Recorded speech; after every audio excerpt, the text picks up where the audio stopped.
How you going, guys and girls? Luke Lorna from Shilling Entertainment. Anyway, guys, look, I thought about whipping up a quick video today. I haven't done one of these in a while. I do have a couple of things I really want to talk about and discuss. Now, guys, look, I said a little while back now in one of my previous videos that when the time come when I was ready to do it, that I was going to dedicate an entire video to talking a little bit about OCD and Obsessive Compulsive Disorder and what it's like living with every day. And I just want to give you guys a full global picture and insight into, like, you know, kind of where I'm at, what happened, and things like that. I feel like I'm ready to talk about it, and I know I've made this video, I've shot this video about probably a million times, and I've been scared about putting it up, and but at the end of the day, I've got to think of other people and the impact, and hopefully this will help someone. I'm also doing this for myself so I can help make sense of it.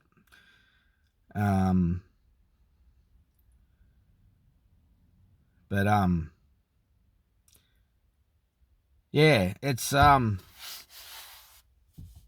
not fun living with, guys. Let's just say that. Every single day is a challenge. You know, it can really push you to it can really stretch you, that's for sure.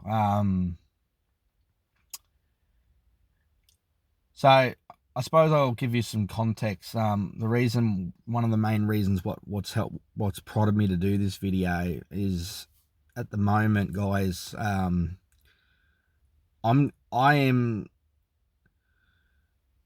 still suffering every day, but I'm in a much better shape than I was. I can do stuff if I'm relaxed. I can do stuff. If I'm stressed, there's no point. Yeah, I've learned a lot from different techniques, things like that help me. It's the best I've been in a long time. I don't know if I'm going to get any better with what I'm doing. I don't know.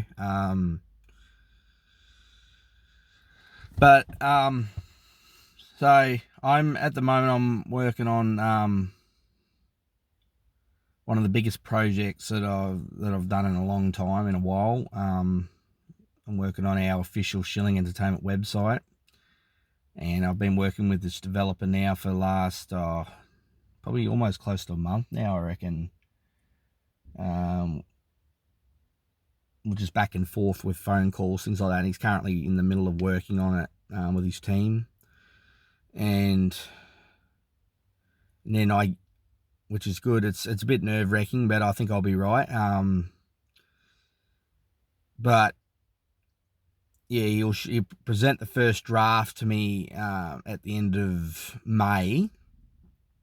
So actually not long, probably about a week, in about a week's time. And then I'll make some few changes if needs be. And then he'll contact me again on early June.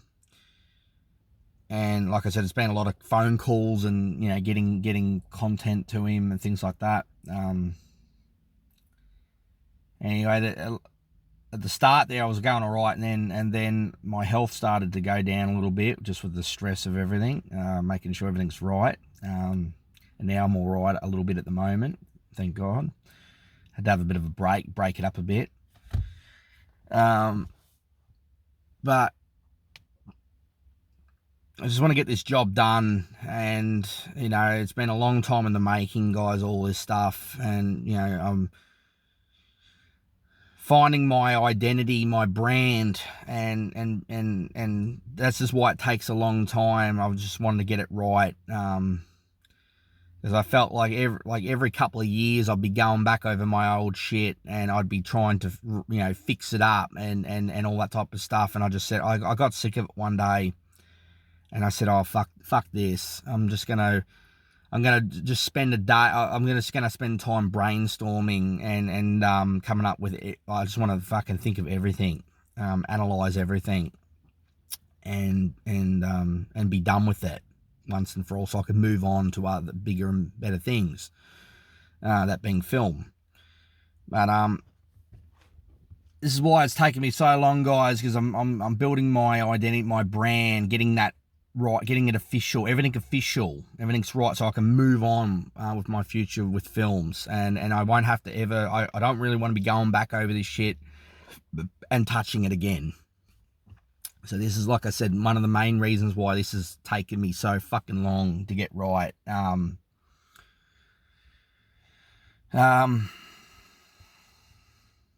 And I inevitably, in the process of that, I ended up paying the ultimate price, and that was my health went down the shit. I microanalyzed every single thing that you can think of, and I must have done some damage, done something with my brain or whatever, but I fractured something fucking went wrong. And I ended up, before I knew it, I was sick and burnt out, and I was diagnosed. I went to. God, it's hard to cram all this into one video, but I think it's important. You can see why this is embarrassing for me to talk about, guys, because it's kind of fucked up. It's a fucked up story. This is why I've shot it a million times. This is why I've deleted it, reshot it, and I'm just like, oh fuck this. I gotta do this video. I gotta talk about it. I gotta think of other people here, and I gotta think of just do it for myself as well. And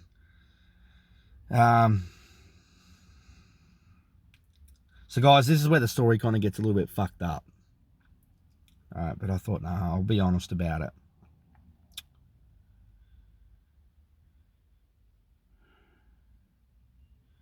So, part of that process was me sitting in my room, and I just, every single thing that I could possibly think of, anything and everything, I analysed basically everything, the entire world. Trees, windows, window frames, doors, tables, cupboards, computers, showers, sky, everything, fucking pages of shit. And so this story I've never told anyone, okay? So because I just got sick to fucking, I wanted everything to be finalized, done right. Because I didn't want to go back year after year doing this shit again. I just wanted to push forward. And I'm sitting in my room doing that type of stuff, and then what I would do is I'd squint my eyes, and I'd strain the brain thinking of these ideas, everything and everything, going, right? I'm trying to get you to feel it and visualize it and acknowledge it, analyze it. And it even got to the point where I was actually spewing up. I was dry reaching. And I'm sorry, guys, this is the story. This might shock a lot of people. This might fucking go, whoa, what the fuck? And you can understand why I don't want to put this video and put this up online. and I'd be spewing up and dry reaching, and I'd be squinting the eyes and straining the brain and pulsating, getting these fucking ideas, everything. All these ideas just pop in my head, analysing, writing them down.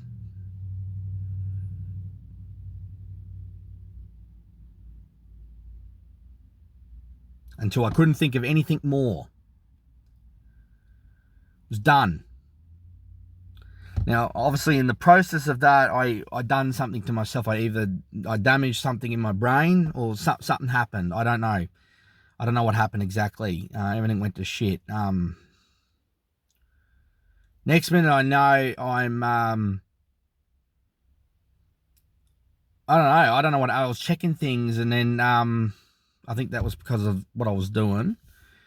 And it started off as just like I was just checking everything, making sure, checking, analyze,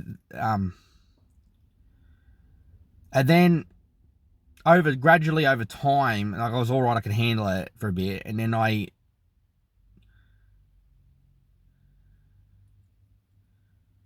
went on. I was with me partner, and we took a trip. We went over on the Spirit of Tasmania over to Tassie for a holiday.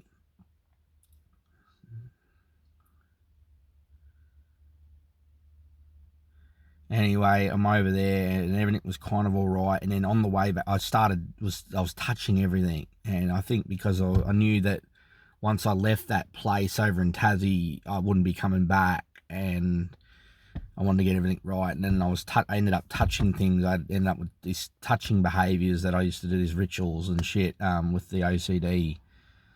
And I just couldn't. And then I think the weight of those two, the checking and touching, just like I said, I think way too much for me to handle. I couldn't cope. I couldn't handle it. It's driving me mad. I was going nuts. My head, everything was going ballistic, and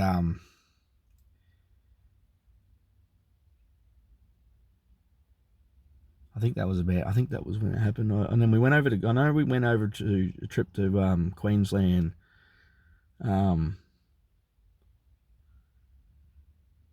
And then I was coming back,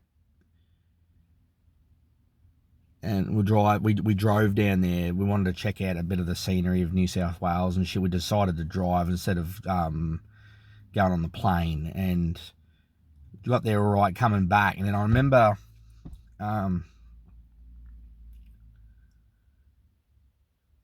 pulled up at a petrol station. That's right, in Albury, Wodonga, I think it was.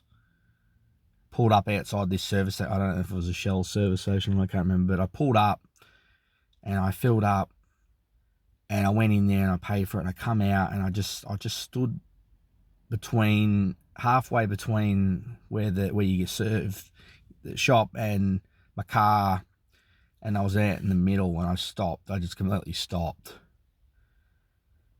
and I couldn't. I was frozen. I couldn't move. I was checking. Everything was going ballistic and nuts, and I couldn't handle it. The pressure, and I got in and I'm driving around. I'm checking that petrol station at 3 or 4 times before I headed off, and that's when I knew I was in bad shape. I was in really bad shape. And then Kim gets on the phone to my mum and rings her and says that Luke's not doing too well. And I wasn't handling it well at all. And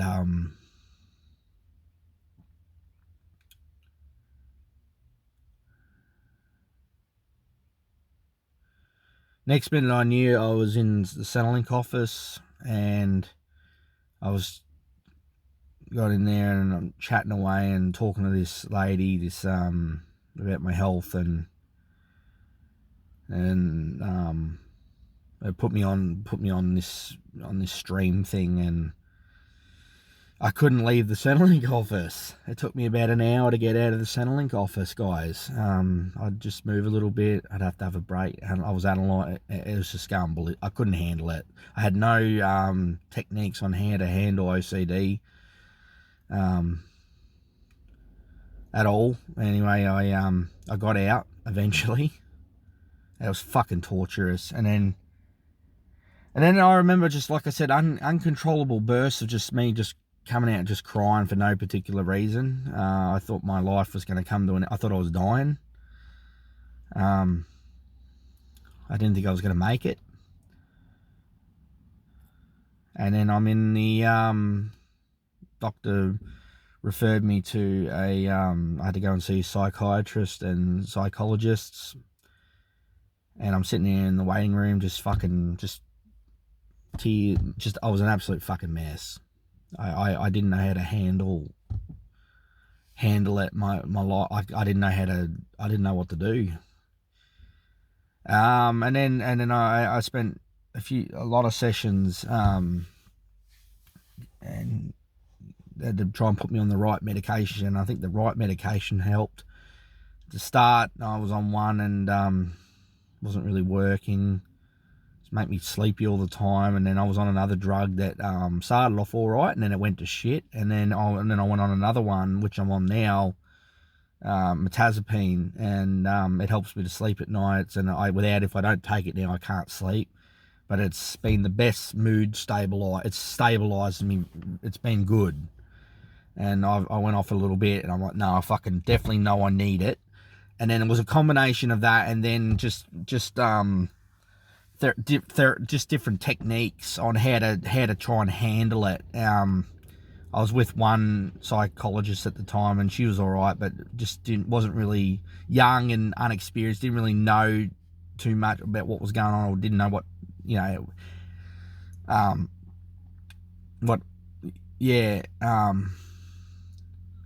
how to handle it or what to do and stuff like that. Anyway, kind of relapsed a little bit, and then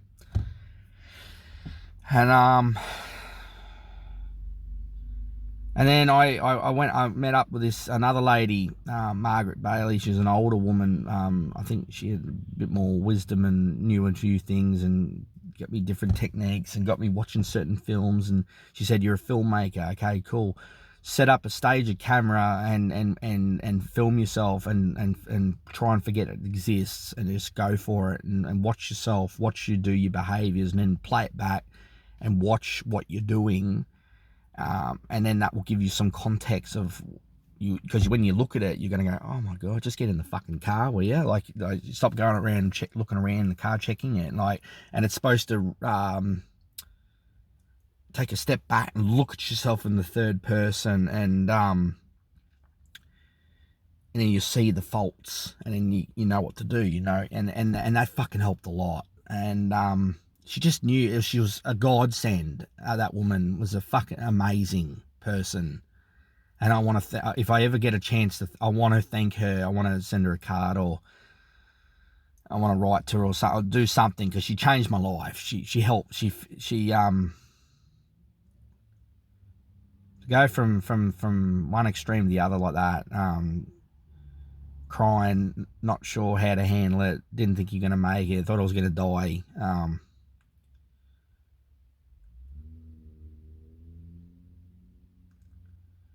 To be able to somehow manage it, and I still live with this shit every day, and I'll probably have this for the rest of my life as a result of trying to please people, make people happy. Would I do it again? Yeah, probably, 100%. That's what separates, I suppose. I don't know. I went to the extreme, guys, with it. I haven't told this story to anyone. I haven't even told my parents about this, what happened here. Because I find it very fucking embarrassing. The price we pay for our arts and crafts, isn't it?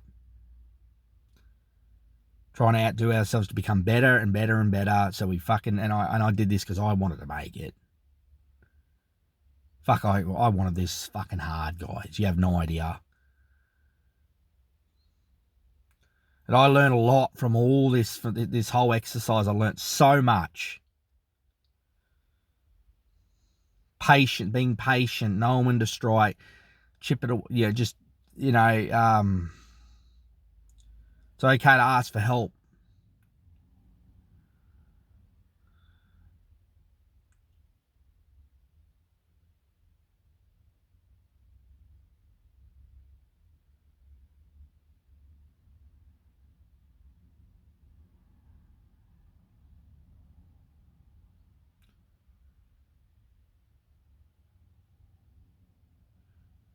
Anyway, guys, look, that's a glimpse.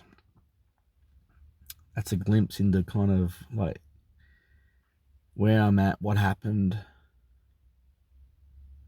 I want you guys. I want to make sense of it. I want you guys to know, because I don't want anyone going through this or witnessing this shit. And if I can shed light on it, and help someone, fuck me, that means more to me than anything in this world.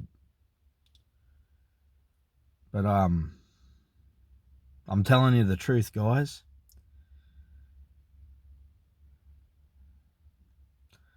What I gained from this is wisdom. What cost did it come? It came with the ultimate cost. I've learnt so much from all this. The knowledge that I've obtained, the wisdom I've obtained, it's unfucking, can't even, it just blows my brain, it does.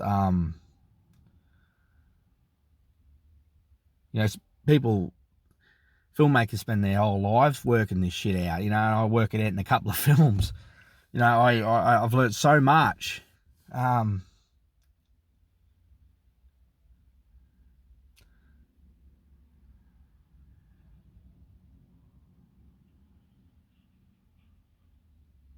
It's a blessing and a curse. The curse is you have to live with it every day, and you got to go through it and experience, and it wears you thin and all that type of shit. The positives of it is I make very good work. It's perfect.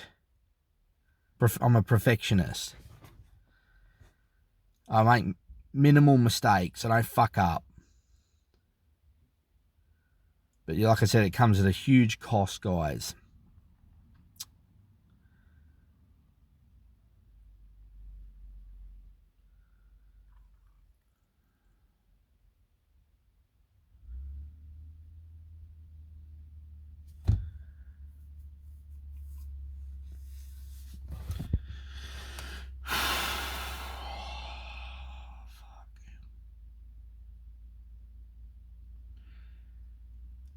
It's been a long time in the dark fighting these demons. Some could say I went through hell and back.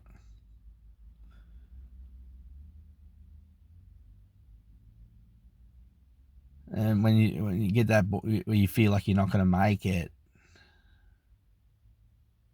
and everything's stacked against you, and there's no escape, there's no way out,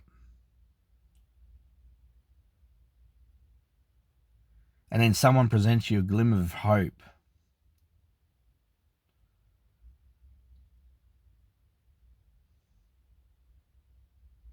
Jesus. There is light at the end of the dark tunnel, guys. At the time we can't see it. But as time goes on, and that's what it's all about at the end of the fucking day, is time. You'll go through the darkest point of in your life, and then you'll get to the other side. And you can fucking breathe. And I just feel like I'm so lucky and fortunate that I've been given another chance. Fucking, why did I do this to myself? I don't know. Love? Don't know. But I'm miles better than where I was, guys. And I'm trying, I want to tell this story. I want to tell it right. I don't want to lie to you. I don't want to fabricate. I don't want to bullshit. And to go from being a workaholic every fucking day, 7 days a week, 24 hours a day, 365 days in a fucking year. Every fucking day I lived, breathed filmmaking. And to go from that, from one extreme to just nothing for 6 plus years or more. Oh my God, that was so fucking depressing. And just, while everyone's doing stuff, putting stuff out, working on stuff, making stuff, doing this, doing that. And here's me fucking procrastinating, living and sleeping in his own piss and shit. Fucking nothing. I had to change my whole fucking everything, my whole attitude, my whole direction, everything. I had to put off film for a while until I got my health under control, and then it took me a long time, and then I finally get to the point where I feel like I can do stuff again. I can function, and just chipping away. I was just learning how to focus on one thing, one job, instead of focusing on others, doing this and that. And then one of the jobs I did, so I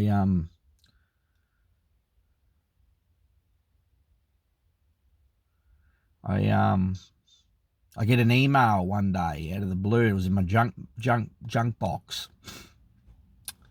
and I check it, and I'm like, oh, a bit sad, I'm like, oh. And then I see this thing of something about the event. This is a godsend, this stuff. Anyway, I'm like, oh, I was a bit skeptical. I'm like, oh, the event. I'm reading about it. Deborah Tomei, okay.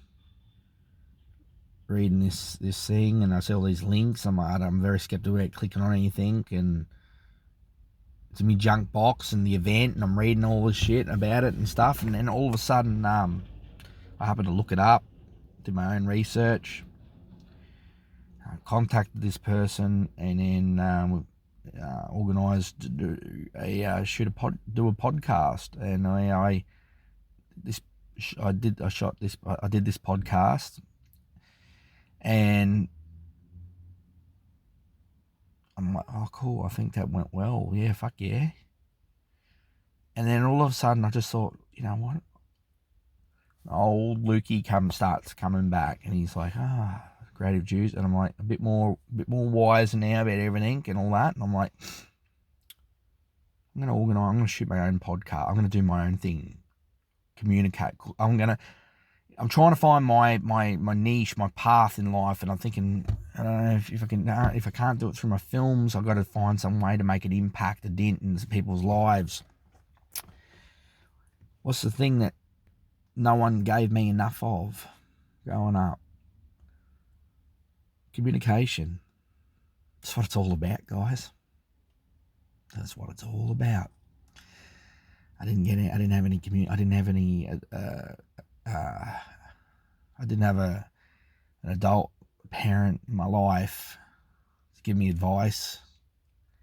I've had to work all this shit out on my own, and I've had to be an adult. I've had to be the adult. I couldn't just be a kid growing up. I had to be an adult, and I thought, you know what, fuck it. I'm gonna shoot my own podcast, and I'm gonna communicate the fuck out of this. I'm going to talk about it. I want people knowing. I don't want people to go through what I went through. I don't want people to suffer. I used to say, if you suffered the way I did, you would know. And look, at the end of the day, it might be a good thing. I don't know. You have to, should you do it? I don't know. I can't be the judge of that. I don't know.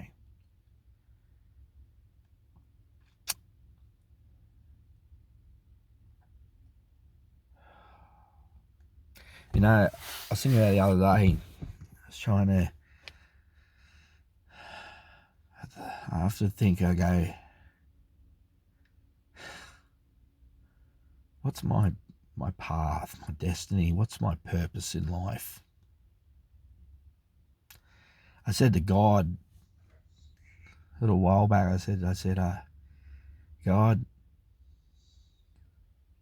I just want my life to mean something. I just want my life to mean something. I don't know the dent or the impact I have on people's lives. I don't know. I just don't know. But I hope and I pray somewhere along the line that I have given someone a reason to live, give someone impact, meaning in their lives. This world is brutal. It is a hard son of a bitch. And it will fucking beat you to your knees. And I think Sylvester Stallone was on something when I think he knew something then. Fuck. I used to watch all these motivational videos in my 20s when in my prime. And I used to go, fuck, it used to give me power. It used to give me the energy I fucking needed to go to push through. I never truly understood its meaning until up to this point in time. Oh, fuck, I understand its importance now more than ever. That not giving up, not surrendering. This world is about, it's a test. See if we're going to break or not. I'm not breaking yet. Fuck. This is why I think Snap Factory, I think it's going to hold a lot of fucking meaning. Because it's about a man that's thrown into a world, into an environment that he goes through all these fucking tests and trials, to see whether or not he breaks or not. And I think that carries a lot of power and a lot of meaning. And the fucking price I paid, I fucking hope it makes a dent. I still get self-doubt. I still have I think that's normal. I think everyone gets that. And I'll tell you what I think. There are some days where I get a glimmer of hope when I look at the trailer and I look at what I've created, what I've made, and I'm like, this is going to be pretty fucking powerful, this film. And then I lose it. I get self-doubt again. But I know for a fact that up to this point in time, I've done everything right. I've gone through the fucking motions. I've suffered. I've paid the price. I pulled myself out the other side. I fucking survived it, guys. I fucking survived it. Whew. Fucking hell. Like living Michael's character in Snap Factory. Fuck me dead. Whew. Fuck. That's power.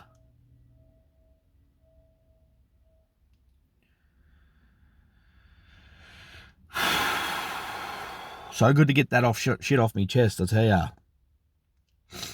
I hope this video carries a lot of weight, a lot of meaning, guys. I hope it helps you.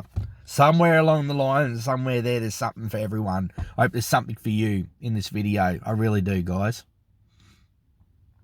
You guys mean the world to me, and I have so much love in my heart to give, even though I've gone through fucking hell and back. Things haven't always been perfect. Things haven't always been right. I've learned a lot.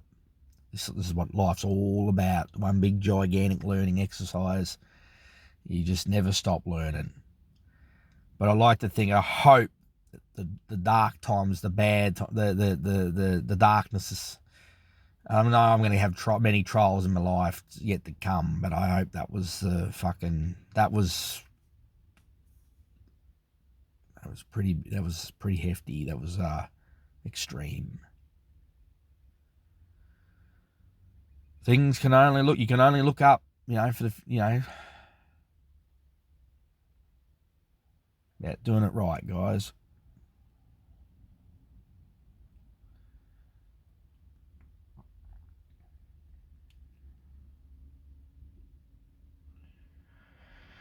I'm just thankful for each day I have. I got air in my lungs, and it's a beautiful day.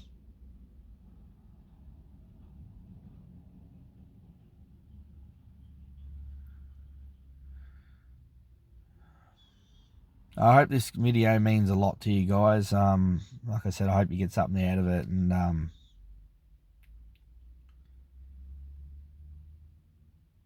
thanks for listening.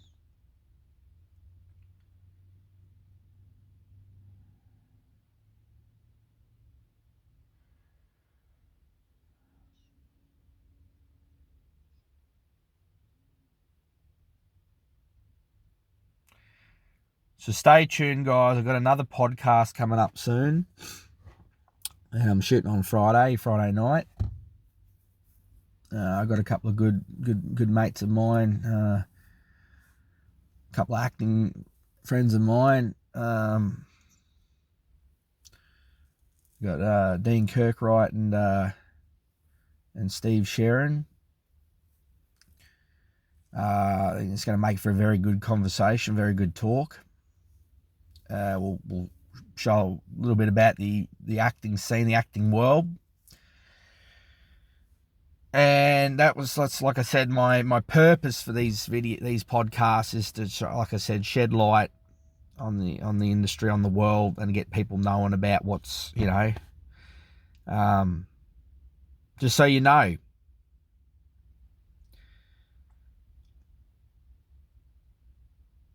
What else can I share with you? I think that's about it, guys.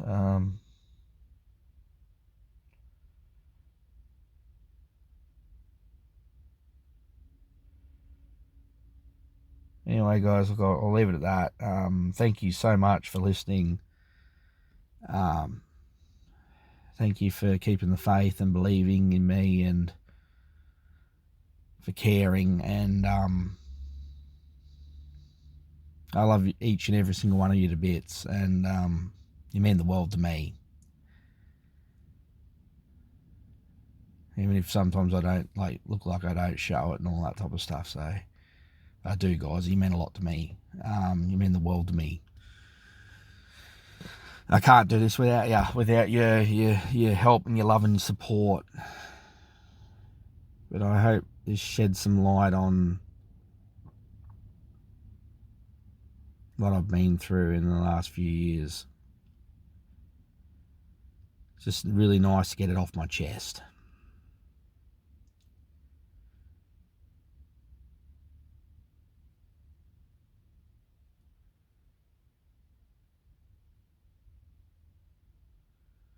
God bless, and